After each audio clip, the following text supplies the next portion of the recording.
are you rooting right now for the Giants to go on a run and make the playoffs, or are you rooting for them to struggle that would potentially lead to change?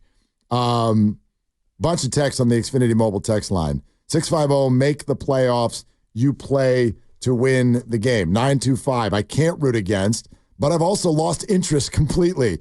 A change would change that for sure. 510, even if we lose, there might be no changes, so go Giants always. 650, lifelong Giants fan, but sadly, I wouldn't mind watching them lose the rest of the season if it expedites Farhan's exit. You're getting a lot of answers on both sides. Ron in Pleasant Hill. Hi, Ron. You're on with Willard and F.P. What's up? Hey, guys. How you doing? Good. Good. So I would say if they made the playoffs, I would say yay. I wouldn't say yahoo. I'd say yay. Yay. All right? Because it's 3/4 of the season have gone by, and they've barely hit 500. And so if they make the playoffs, what are they going to do? They're not going to do anything. I would say yes to both. I would say yes to the playoffs and yes to changes. Can I understand that? But can I share a very brief story with you? You sound like you've been a Giants fan for a long time, yes? I saw Willie Mays play. Okay, so that's a long time. I'm sure you remember the Giants series against the Cincinnati Reds in that was the 2012 season, right? The Buster Posey home run? Yes, the Grand Slam. Yeah. 2012. And I had a conversation with my dad. The Giants are down 0-2 in Cincinnati. And I said, you know what? What a great season. They made the playoffs. All I ever wanted as a Giants fan was to see them win the World Series. And, Dad, they just did it 2 years ago. It's not like they were going to come out and win the World Series again. 2 times in 3 years. Ludicrous thought. Bravo. You tried. You made the playoffs. Good for you. Too bad it didn't work out this time. And you know what happened next. So, like, when you say what would happen if they make the playoffs, my answer is you don't know. You don't know. And I'd argue this year more than in other years, you legitimately could say, dude, if somebody's going to huck Webb, Snell, and Ray at you in the playoffs, if I were one of the big boys in the National League, that would terrify me. Don't you? Come on, Ron. You see that, don't you? Okay, so I have a question for you now. Sure. You brought that all up? Yeah. Name me 3 offensive players that you really think would do really well in the playoffs. None. None. And when you look back on that 2012 team, how many offensive players would you say? I'm like 1.5. They had. Like, be honest now. I know they had some hitters, but at the same time, we called them torture because they didn't score runs. That was 2010. Hey, this is math now. This is real. This is a fact. This is not an opinion. This team scores more runs per game than the 2012 team. They do, but they don't play situational baseball. And the 2012 team got runners over. They got runners in. They fought with 2 strikes. They fouled balls off. They were a pain in the ass of the plate. You're 100% They were right. pesky. They were clutch. They had the league MVP. And they had the league MVP. Understood. That's why I said 1.5. And they had Hunter Pence in the And dugout. Pablo Sandoval and Marco Scudero. Right. And then Cody Ross in 2010. Marco Scudero. He was like, oh, my God, I'm terrified. Couldn't get him out in the postseason. Marco Scudero's at the plate. It's not runs per game. It's when you score the runs. It's how you score the runs, and you manufacture runs, and that's what's missing from this team. And in baseball in general, it's not just the Giants. It's just a league-wide thing where it's not situational, stick your nose in the dirt, battle your you-know-what off, and get a base hit, or put a ball in play with 2 strikes with runners on first and third, nobody out. Those Giants teams, the one thing that comes to my mind is obviously pitching, right? And then they were scrappy. They fought. You're like, who is this guy? He fouls off 7 pitches, and a guy you never heard of, a scrawny dude, and hits a base hit to right. And then Buster Posey, one of the best players to ever don the orange and black, a Hall of Famer. Made 2-strike adjustments and hit things to right field with 2 strikes. 2 for himself, trying to go deep, drive a ball, do some damage, and then he would shorten up and go the other way. I'm not arguing that this team he even holds a candle to 2012. That's not what I'm saying. If they get hot. and win 9 in a row to get in the playoffs. My point is that he asked, how many current hitters on the team would I have confidence in? The answer is none. But sports is not about what I think is going to happen. It's about what does happen.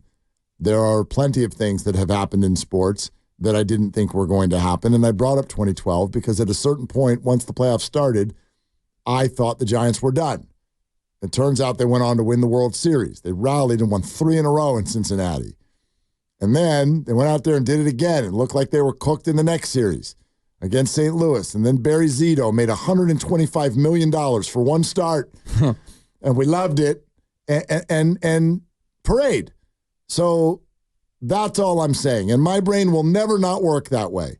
While so many of you are very comfortable with the Warrior dynasty is over and Kyle Shanahan always messes up in the Super Bowl and the Giants are trash and it's over.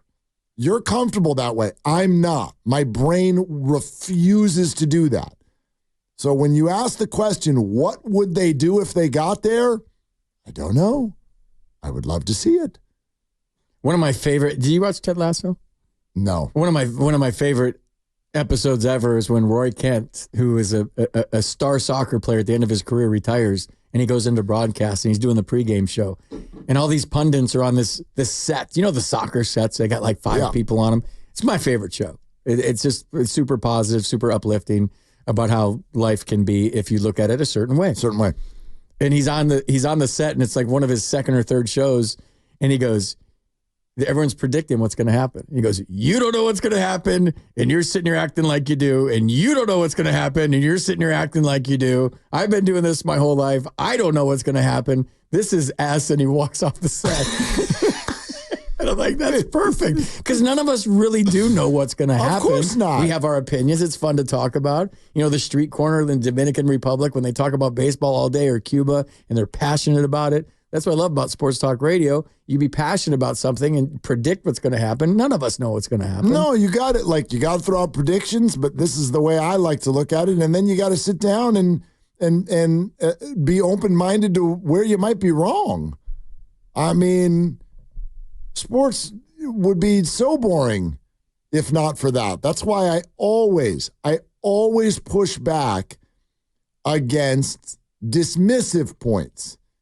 You can feel, for instance, that the Giants season is going nowhere. I feel that way right now, but I will not. I refuse to say it's done.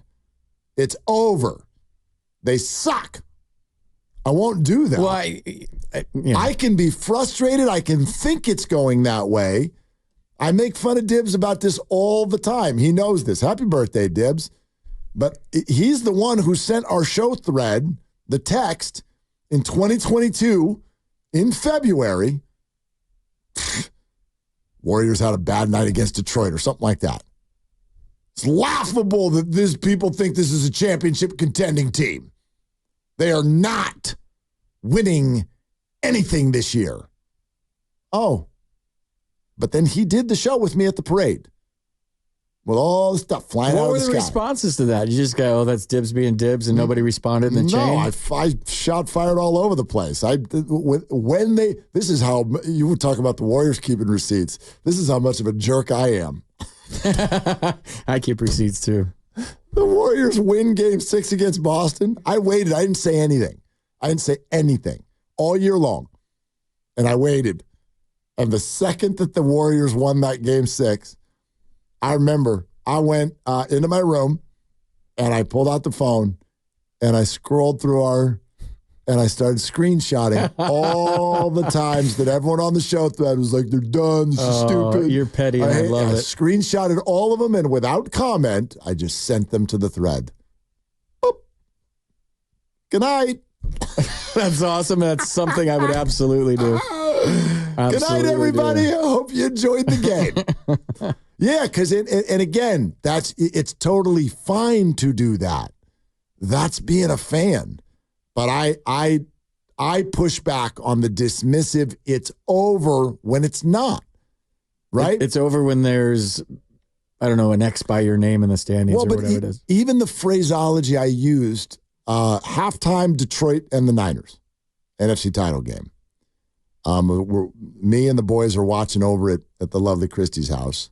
And my daughter wanted to get some things done at home. And she goes, I got some laundry to do and whatnot. Will you come pick me up at halftime? And I'll watch the second half with you. I go home, pick her up. And she gets in the car. She's like, what is happening? I'm like, well, they're down to 17 points. And we probably need to start reckoning with the idea that the Niners aren't going to the Super Bowl this year. And she looks at me and goes, Dad, no, we are not thinking that way. They are going to come back and win this football game. And I went, you know what? My bad. I didn't even say they're done. I just said, we might want to start thinking about it. Might want to open up the idea that they're not going to win this football game. You were conceding the putt. And she fired on me. And then after every single touchdown, as the Niners scored, how many unanswered points they scored? 27 or something like that. After every score, she looked at me and said, See? So, like, yeah, I don't like that stuff. My dad's a lifelong Lions fan. He said at halftime, they'll find a way to screw this up. I don't think there was a Lions fan out there that counted chickens. They've been so battered and beaten. But I just, that's me. I don't like that stuff. I don't like calling it over when it's not over. Because that's the beauty of sports, man. That's what we live for, is the amazing stories that unfold when we think it's going to go a certain way and it goes the opposite. Yeah, but I think Giants fans are some of the smartest fans. Niner fans, Warrior fans. This area has some of the smartest fans, period, because we've all experienced being at the top of the mountain, whether we're a Warriors fan with their championships, the Niners, and the Giants. And we've all had that feeling that this could go in a certain direction by this time, right? Late August.